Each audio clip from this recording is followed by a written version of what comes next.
अस्सलाम वालेकुम नाज़रीन, आज मैं बताऊंगा आपको गंगा मैया पर क्या तबाही हुई। हिंदू मज़हब के लोग पवित्र होने के लिए गंगा मैया पर जाते हैं नहाने के लिए। सभी हिंदू लोग वहां मसरूफ़ थे, लेकिन अचानक से एक बड़ा सांप निकला और उसने एक लड़के को ज़िंदा निगल लिया और नदी में हलचल सी मच गई और सभी लोग भागने लगे डर के मारे। भागते भागते मंदिरों में पहुंच गए और उधर पूजा शुरू कर दी।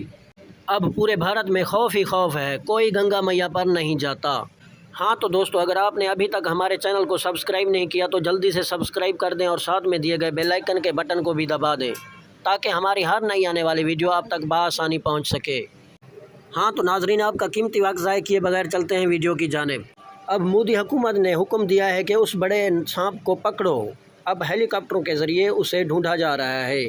हाँ तो दोस्तों, अगर हमारी ये वीडियो आपको अच्छी लगी हो तो लाइक भी कर दें और दोस्तों के साथ शेयर भी कर दें और कमेंट एरिया में अपनी अच्छी राय का इजहार भी कर दें।